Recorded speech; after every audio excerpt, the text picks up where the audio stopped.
Hello everybody, my name is Saurabh Chatterjee from CR Photography. My dream is to make every camera owner a great photographer. Now in this session we are going to talk about how to identify the black and white pictures and how to process them. So let's get started.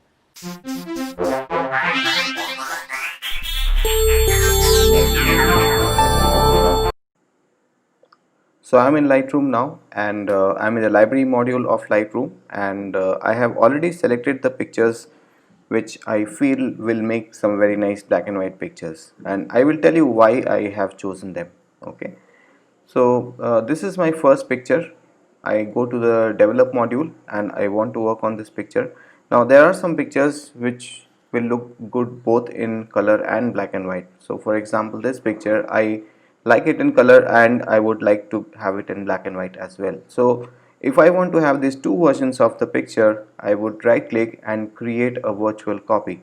Now when I create a virtual copy, you see this is my original file and this is a copy. Physically it will be only one file in your directory, but here you will be able to see two files. They will behave as two individual files.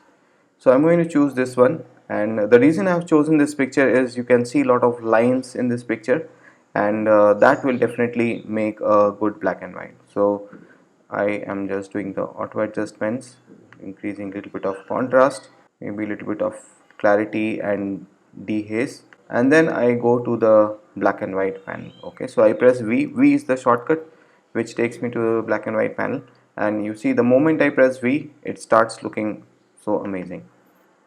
Alright, now what I have to do is I am going to work on the individual sliders and see how it makes a difference to the picture. So I start with red. Red does not have any effect in the picture because there is no red at all. Then I go to orange. You see there's little bit of difference but hardly anything. Yellow, yeah, yellow is making some difference. You shrubs, you see they are shining. Green, yeah, green is having some effect, so either I can have it like this or I can have it like this. Aqua, maybe I'll just have it like this.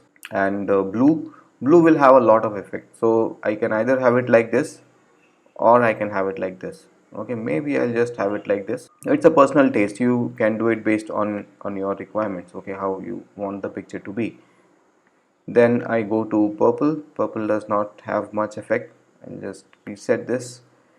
Yeah, so this would be my final image. So here you see this picture has lot of problems. You see I have to crop it first because I don't like this composition. I was using a prime lens, so I did not have a choice. I would constrain the crop and crop it. Yeah, so this is my picture. Now you see this color cast, I don't like these colors. Now when you go to see dance, you will find these different colors happening, so not very pleasing. So I am going to convert this into black and white. So I press V on my keyboard. So when I press V, it's a shortcut of Lightroom, it converts into black and white. And now I'll start with contrast, reducing the highlights, or I can just use auto and see how it does. And just increase the textures, little bit of clarity and dehaze. So you see it already started looking much more dramatic compared to what I had before. Now I go to this black and white panel and then start playing with the colors individually. I think I like it like this. Again, it's a personal taste.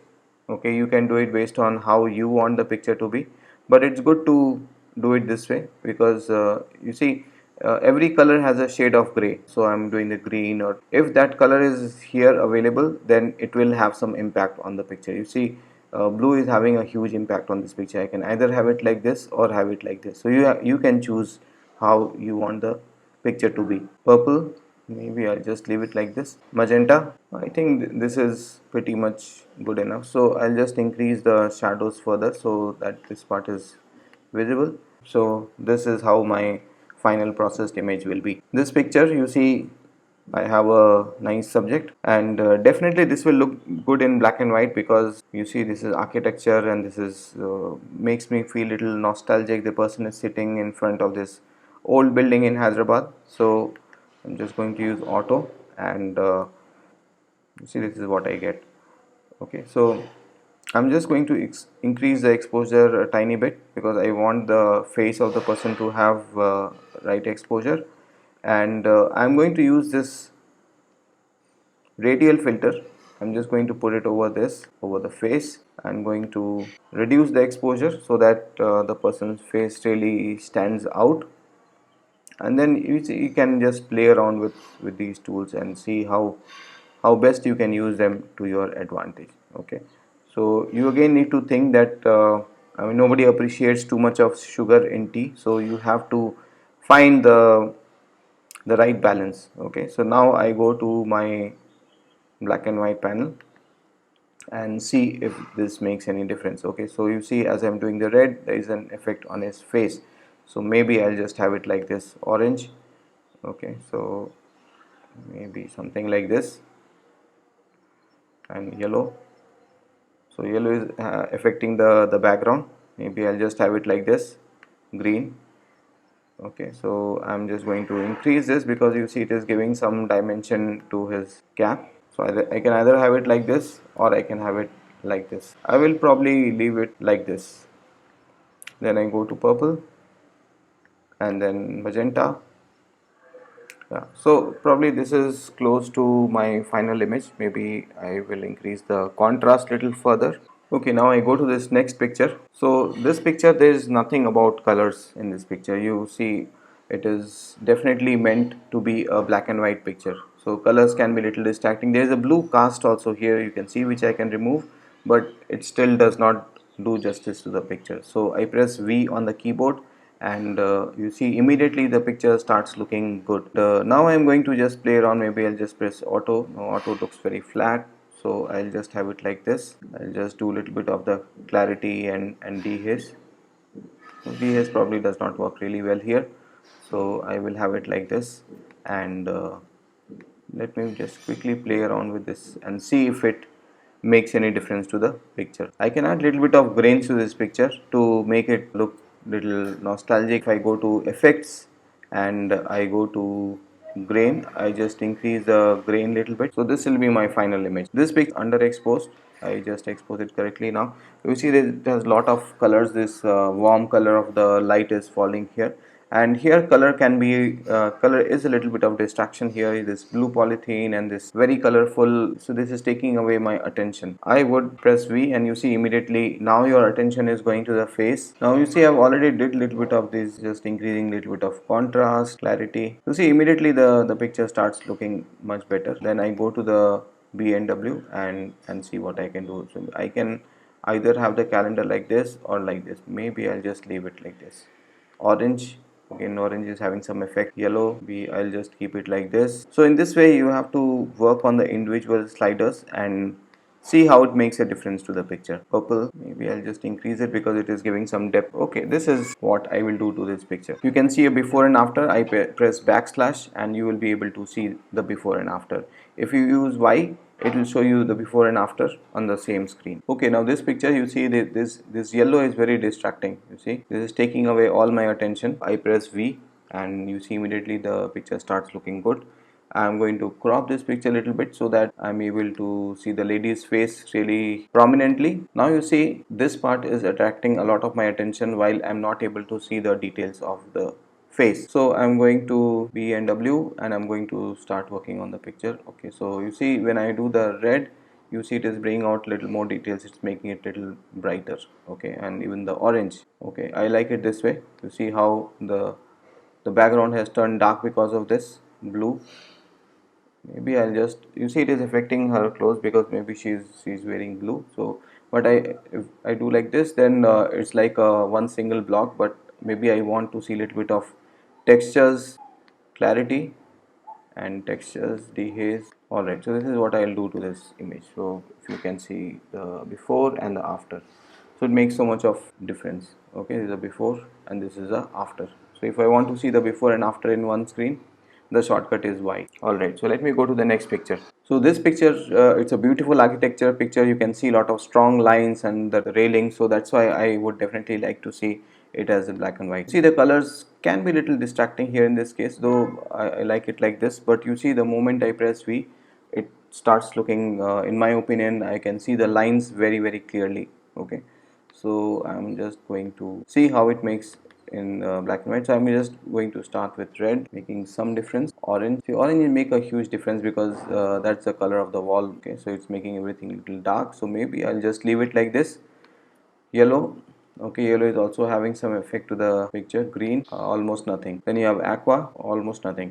Blue is definitely having some effect to the picture, you see, because the rays we had were a little bit of the bluish color. Purple, okay, almost no effect. Yeah, there is a little bit, but maybe I'll just have it like this. And magenta, so you can see the before and so after. So I think this is how I like it. So this part you see is not so bright, so I'll just maybe bring out little bit of details from this part, increase this little bit of contrast, so that it looks very symmetrical, closer to the other side. Okay, so this is how I'll process this picture. So then I'll move to the next one. So I press V, and this is how I get. So you see, I'm not doing too much, but still it is making so much of difference to the pictures. I will just start with auto and then see, increase the contrast, reduce the exposure. Okay, so this looks good, but maybe I want little more details from the sides. So I am going to use this radial filter. See, this is where the radial filter is available, and I'm going to increase the exposure a little bit around this. Okay, not too much, but just a tiny bit, so that it gives some depth to the picture. Okay, so just you can see some very nice lines showing up now. Just increase a little bit of clarity and texture, so that the texture on the walls show up, little less exposure. This is how I would like this picture to be. Now here you see this picture has some problems. You see this part is taking a lot of my attention, which I don't really like. So I'm going to convert this into black and white. Now you see the light on the face is very good, but these textures, the design on the fabric of the dress of the lady is showing up, which I don't really like. It is taking away my attention. So first I would just increase the contrast, and then I would reduce the exposure by a tiny bit, and you see how nice it looks.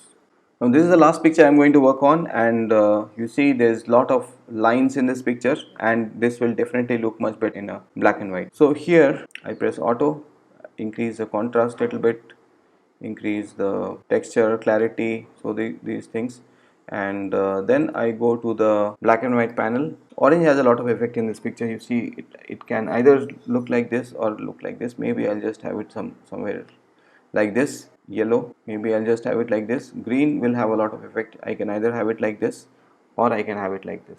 Okay, so maybe I'll just have something like this, and yeah, so you can see the before and the after. Yeah, so that's pretty much I would do to these pictures. To summarize, pictures which have some emotions like this, or pictures where the color is distracting like this or here, or where you have strong lines and shapes like this or like this will definitely make a good black and white picture. Okay, so I hope this clarifies little bit of how to process a picture in black and white, and I'm going to post a lot of similar tutorials, so please make sure you subscribe to our channel and share it with others if you find it helpful. Thank you very much.